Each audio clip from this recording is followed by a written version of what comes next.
Hello, and welcome to today's episode of Bite Size Nutrition with me, Kate Law, the food boss. Today, I'll be finding out if food intolerance tests are worth spending your money on. Food intolerance testing has become big business, from at-home finger prick kits to supermarket DNA tests and fancy online promises to fix your gut. It feels like everyone is suddenly intolerant to something. For people dealing with bloating, discomfort, low energy, or digestive issues, these tests seem like the quick answer they've been searching for.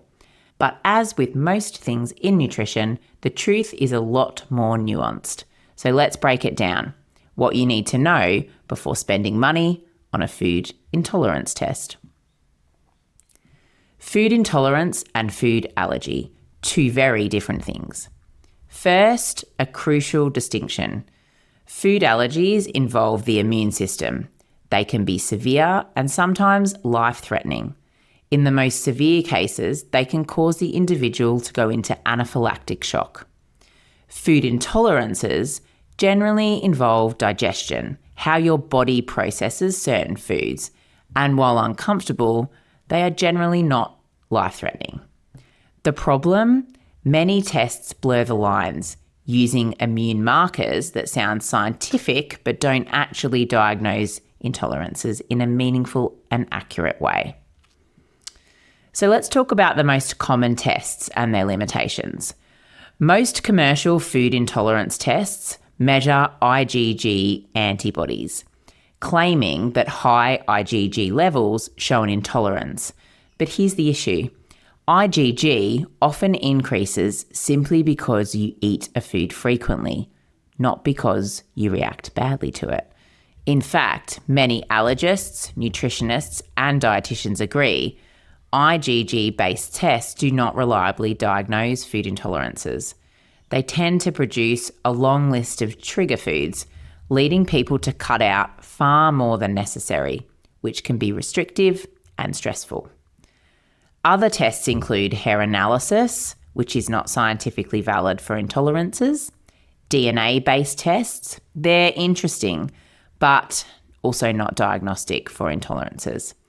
Kinesiology actually has no scientific backing at all. And food panels offered by private clinics. The quality of these vary massively. It's no wonder why so many people walk away with a list of intolerances that don't match their real life experience. So what does work? The gold standard and still the most reliable method is a structured elimination diet, ideally supported by a registered nutrition professional. What does this involve?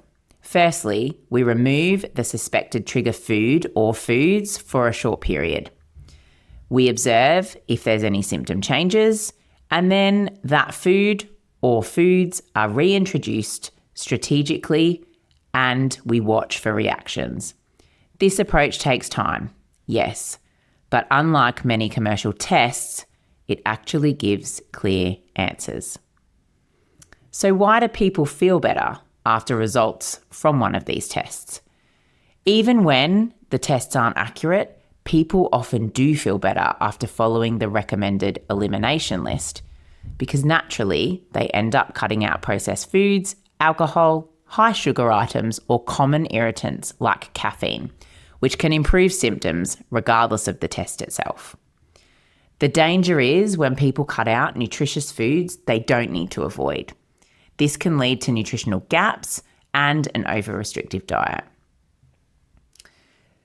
Can testing still be helpful? There is some testing such as clinical allergy testing, celiac screening, or breath tests for lactose intolerance, which are genuinely useful. The key difference is that these are medically recognised and evidence-based, not commercially marketed as a catch-all solution. Food intolerance tests can be tempting, especially when you're frustrated and uncomfortable, but many popular tests aren't as accurate as they claim, and they will only leave you feeling confused. Focus on understanding your symptoms, your eating habits, and using structured elimination with proper support. It's slower, but it's far more accurate. My take-home tips today: number one, Don't let a test dictate a restrictive diet. If you have done a test and it's given you a long list of foods to avoid, pause before automatically eliminating everything.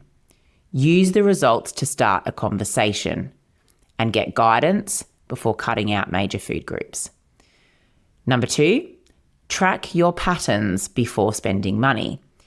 Keep a simple food and symptom diary for 7 to 10 days yourself. Often, you may notice a pattern yourself before having to reach out to a nutrition professional. That's all from me today. Until next time, keep choosing what fuels you.